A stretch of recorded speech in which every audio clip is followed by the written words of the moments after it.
Jadi salah satu viewers Fusik itu komen kayak gini, alhamdulillah semenjak saya lihat kontenmu bang, saya yang sebelumnya pakai lead terus beralih ke conversion purchase penjualan naik 2 kali lipat. Terima kasih ilmunya bang, semoga diberikan kelancaran rezeki dan sehat selalu untuk abang. Yes, jadi buat kalian yang menjalankan iklan Facebook, Instagram Ads gitu kan, kalau selamanya kalian menganggap bahwa harus mencari lead, ternyata enggak seperti itu juga. Ternyata ada yang menggunakan purchase justru malah penjualannya itu meningkat. Nah, kok bisa seperti itu? Lalu akan muncul pertanyaan, terus siapa yang seharusnya menggunakan lead?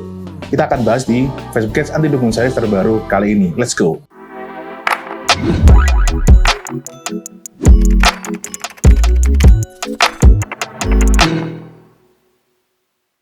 Kalau kalian baru pertama kali lihat video ini, baru pertama kali lihat muka aku, baru pertama kali mengerti Fusik, silahkan kalian ikutin dulu ya series ini dari yang paling awal ya. Ini ya playlistnya, linknya ada di bawah. Oke, gitu aja. Langsung saja kita mulai pembahasannya. Yang pertama adalah, kenapa di WKW kalian itu semua ngiklan menggunakan lead? Ya kan? Jadi ini menurut analisaku dan dari pengalaman aku memberikan konsultasi ya, ini karena ya apalagi ya kan, karena mastahnya sendiri ngajarinnya kayak gitu.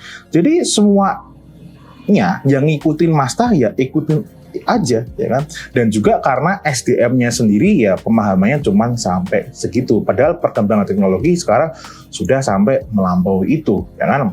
Apalagi kalau misal ada kayak newbie ya kan, yang baru belajar Facebook, Instagram Ads ya ngertinya cuma ngikutin doang aja ya. Jadi keadaannya menjadi seperti itu. Padahal kalau kita lihat perkembangan teknologi nowadays ya, itu apalagi ya di negara plus 62 aja ya, transaksi di website itu ya, misal kayak seperti brand Heimel ya, kalau teman-teman belum lihat, dia juga bisa menggiring customer mereka untuk transaksi di website internet. Ternyata itu mungkin, ya kan? Kecuali memang mereka yang masih belum mau bersahabat dengan teknologi, ya kan? Itu memang biasanya kayak orang-orang yang, mohon maaf ya, mungkin alamatnya agak di pedalaman, misalnya kayak gitu ya. Itu memang belum, ya. Tapi sebagian besar memang sudah, ya kan? Intinya mau transaksi di website ataupun marketplace sekarang sudah menjadi kebiasaan warga plus 62 sebagian besar. Ya kecuali orang-orang yang terkena virus gaptek. Bahkan per 2022 kemarin ya, aku searching di Google ini ya, ternyata nilai transaksi e-commerce di Indonesia, BI melaporkan nilai transaksi perdagangan elektronik atau e-commerce di Indonesia sebesar 476,3 triliun pada tahun 2022. Sedangkan volume transaksi e-commerce tercatat sebanyak 3,49 miliar. Masa kalian pelaku bisnis online yang jualannya produk retail nggak bisa ke situ? Berarti kan ada yang something wrong. Atau kalian cuma sebatas ngikutin mastah gubal-gabul doang? Kan belgedes banget tuh, wih. Mereka yang nggak perlu mencari lead. Kalau brand kamu ini jualannya ya itu seperti produknya kayak fashion, perfume, makanan, minuman, barang-barang retail lainnya ya. Berdasarkan pengalaman aku, kalian ketika menjalankan iklan itu pakai conversion atau sales ya kan, dengan pixelnya adalah purchase langsung seperti itu ya. Bukan mencari lead lagi. Jadi ya memang seperti itu ya.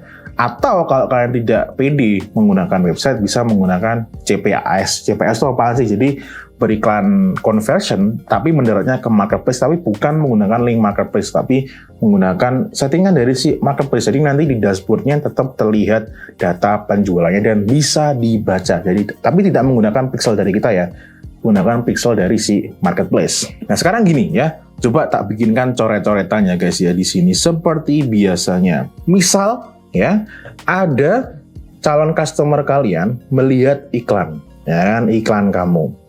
Let's say kamu jualannya adalah mungkin fashion atau makanan, whatever itulah yang biasanya kalian jumpai. Nah, ketika udah melihat iklan dan mereka tertarik, ngeklik, mendarat kemana? Ke website kamu, ya kan?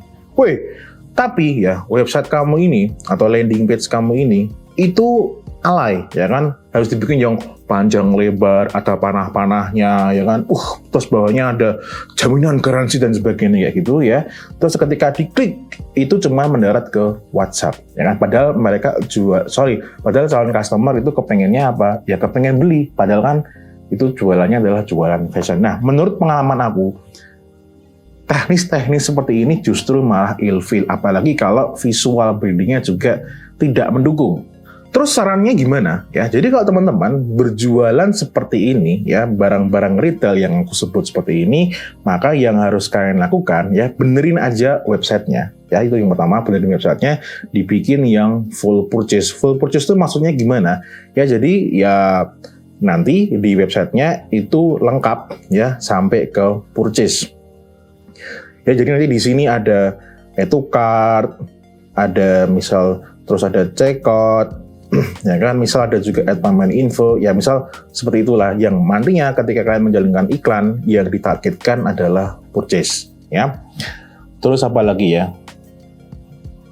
Ya, walaupun nanti kalian tetap fokusnya menggunakan purchase ya teman-teman, itu nanti teman-teman tetap aja teman-teman itu harus ya menggunakan tombol WhatsApp. Ya, coba tak carikan website yang dia sudah full purchase tapi dia masih ada juga tombol WhatsApp-nya. Teman-teman bisa lihat ya, coba tak miringin lagi. Nah, ini ya. Jadi ini aku ambil sampel lagi-lagi dari Denblank, nggak apa-apa ya, karena ini local made juga. Halaman produk seperti biasanya atau website pada umumnya, terus di samping kanan bawahnya ini ada tombol WhatsApp. Ya, jadi itu masih tetap perlu dilakukan. Terus misalnya nanti kalian sudah mempraktekkan apa yang aku sarankan ini, kok ternyata nanti penjualannya masih belum oke. Ya, itu berarti bisa aja nanti pertama dari produknya, mungkin dari marketing kitnya, konten iklannya gitu, atau mungkin dari brandingnya yang masih belgedes, ya kan. Kalau kalian masih mau mengubuk-ubuk itu semua, silakan kalian cek aja di channelnya YouTube-nya Fusik ini, ya banyak sekali insight-insight yang bisa membantu kalian ya mengatasi semua itu. Next adalah siapa sih mereka yang wajib menggunakan lead. Nah, ya. Jadi setelah tadi kita sudah mengetahui siapa yang nggak perlu pakai lead, ya. Sekarang kita mau tahu nih siapa yang perlu pakai lead ya. Sudah pasti mereka yang model bisnisnya itu memang pure ya mencari lead. Misal kalau kalian tuh seperti agen properti, ya kan, agen asuransi, ya kan, agensi iklan, agensi foto, jualan mobil, terus seorang coach, konsultan, terapis dan yang kayak gitu, itu wajib banget kalian itu nanti iklannya mencari lead. Contoh aja ya, contoh kemarin aku punya klien yang dia ini punya perusahaan yang cukup gede dan dia itu jualannya adalah jasa foto produk. Oke, nah kita ambil sampel tadi, klien aku yang konsultasi dan dia adalah foto produk jasanya.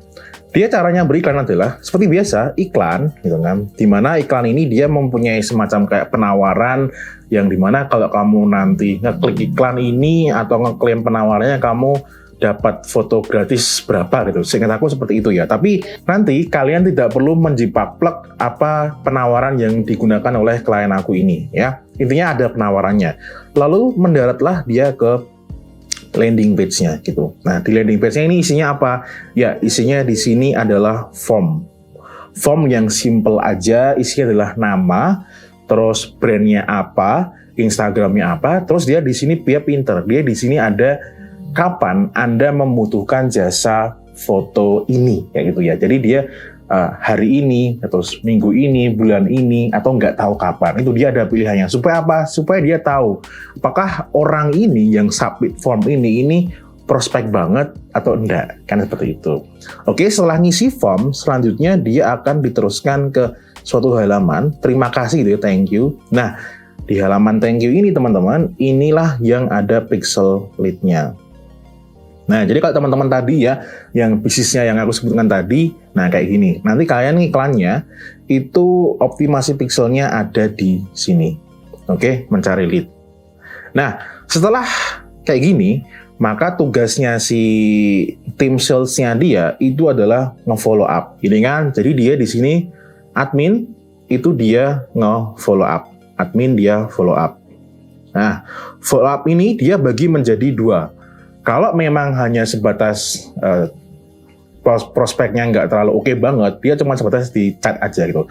Tapi kalau kliennya ini, calon kliennya ini sangat-sangat prospek banget, bakal dia telepon. Dan di telepon itu memang jauh lebih convert daripada sebatas chat. Dan sebatas insight juga dari aku juga sudah mulai mengaplikasikan telepon di sini ya kepada orang-orang yang ngechat nomor admin Fusik, tak telepon langsung kayak gitu. Nah, itu justru yang kayak gitu malah closingnya semakin gede ya, karena ya langsung telepon ya. Ini bisa kalian aplikasikan. Ini tadi aku sudah menginformasikan berdasarkan dari pengalaman aku gitu. Nah, terus nanti secara teknisnya gimana? Jadi teman-teman, kalau teman-teman nanti menggunakan lead ya, buat kalian yang bisnisnya memang cocok, ketika menjalankan iklan teknisnya seperti biasa, kalian bikin campaign, ya kan? Bedanya kalian jangan pilih yang sales, tapi kalian pilihlah objektifnya adalah lead. Karena kalau kalian nanti pilihnya sales itu sekarang udah nggak bisa pilih lead, ya. Karena pembaruan di Etacon ya, sebagian besar sudah terupdate seperti itu ya. Jadi nanti pilihnya adalah lead. Nah, sekarang lead di sini juga bisa terkategorikan sebagai conversion. Pilih lead, nanti untuk pilih pixelnya itu adalah lead dengan format yang format websitenya itu yang seperti ini, begitu. Ya, berarti nanti untuk lead itu memang seberapa oke closingnya juga akan sangat dipengaruhi oleh kalian ya, bagaimana kalian tim salesnya ya kan, adminnya itu bisa nge-follow up lead-lead yang ada ya, karena pasti model-model bisnis seperti ini, agen properti, asuransi, agensi iklan, itu kan flow-nya panjang ya, dan nggak semua orang yang kontak pun juga langsung butuh hari itu juga. Dan kalau kalian merasa masih memerlukan insight ataupun asupan gizi ataupun arahan ya, teman-teman bisa ya daftar konsultasi aja ya, bisa diarahkan seperti klien aku ini yang agensi foto iklan gitu, dan kebetulan kemarin dia ini hasilnya oke ya. Jadi nanti kalau kalian konsultasi bukan berarti nanti hasilnya akan sama persis seperti klien aku ini, tapi kalian setidaknya mendapatkan ya insight yang mungkin yang sebelumnya belum terpikirkan ya. Kalian bisa menanyakan dari segi teknisnya ataupun dari segi juga strateginya. Kalau kalian memenuhi syarat minimal ya menjalankan iklan conversion 1 bulan. Syarat-syarat lainnya juga ada di link di bawah ini. Pendaftarannya juga ada di bawah. Mumpung slotnya juga masih ada. Oke, gitu aja untuk video kali ini. As always, may we always live in prosperity. This is Fusik signing off. Bye-bye.